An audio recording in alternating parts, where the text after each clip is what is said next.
দারুণ হয়েছে, একেবারে অসাধারণ। জাসমিন রান্নাঘরে সবাইকে স্বাগতম জানাই।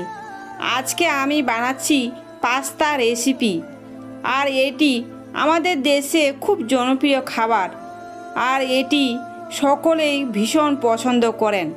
খুব সহজে সকাল বা বিকেলবেলা নাস্তা তৈরি করে নিতে পারবেন। প্রথমে একটি কড়াইতে বেশি পরিমাণ জল দিতে হবে।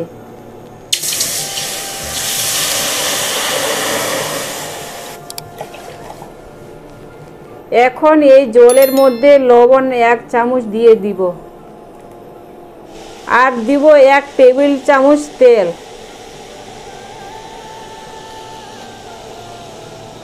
জলের মধ্যে তেল দিলে পাস্তাগুলো অনেক ঝরঝরে হবে, আর একটার গায়ে একটা লেগে যাবে না। এখন জল ফুটা পর্যন্ত অপেক্ষা করব। জল ফুটতে শুরু করেছে। বাজারে অনেক ডিজাইনের পাস্তা পাওয়া যায়, আমি এই রকম পাস্তা নিয়েছি। জলের মধ্যে দিয়ে দেব পাস্তা।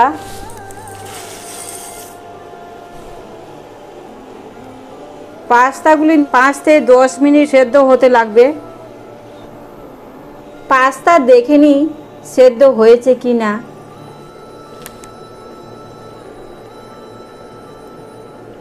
সেদ্ধ হয়ে গেছে। এখন পাস্তাগুলোকে নামিয়ে ঠান্ডা জল দিয়ে ধুয়ে নিব।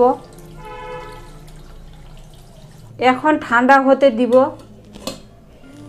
আর এদিকে কড়াই বসে দিচ্ছি।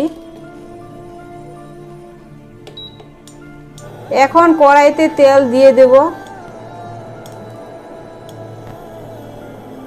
তেল গরম হয়ে গেছে, গাজরগুলো ভেজে নেব।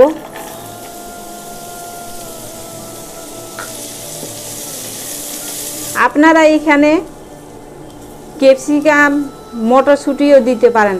আমি এখানে গাজর দিয়েছি। আমি এখানে লবণ একটু দিচ্ছি, ভালো করে মিশিয়ে নেব।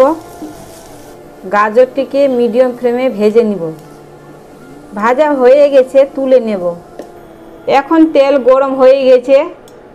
2টো ডিম লবণ দিয়ে ফেটে রেখেছিলাম, সেটি দিয়ে দেব।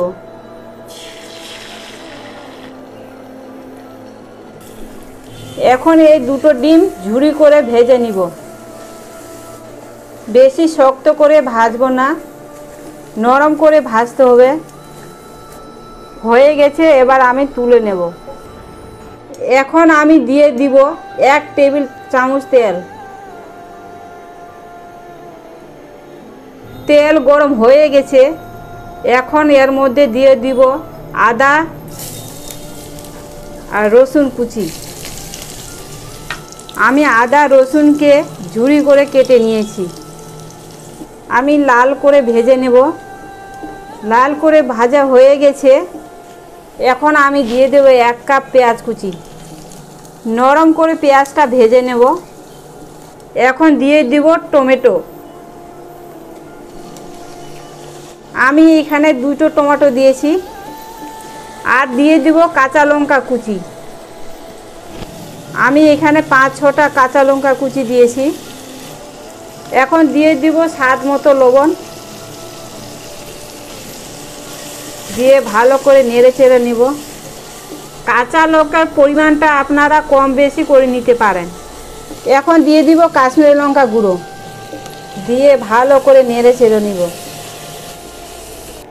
এখন এর মধ্যে দিয়ে দিব 3 টেবিল চামচ টমেটো সস।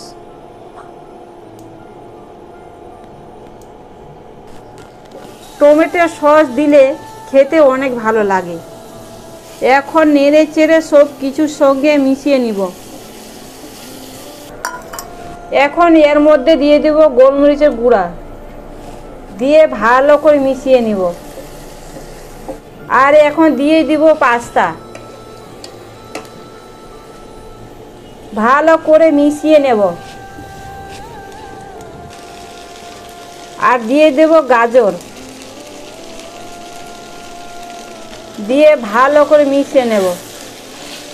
ডিম 2টা ঝুরি করে রেখেছিলাম, সেই 2টা ডিম পাস্তার মধ্যে দিয়ে দেব। ভালো করে মিশিয়ে নিব। পাস্তা হয়ে গেছে, চুলো থেকে নামিয়ে নেব। আমার তৈরি হয়ে গেছে সুস্বাদু মজাদার পাস্তা। আমার এই রেসিপিটি কেমন লাগলো তা অবশ্যই আপনারা কমেন্ট বক্সে কমেন্ট করে জানাবেন। আর এই চ্যানেলটিকে সাবস্ক্রাইব করে অল নোটিফিকেশন অন করে রাখবেন সবার আগে ভিডিও পাওয়ার জন্য। পরের ভিডিওতে আবার দেখা হবে।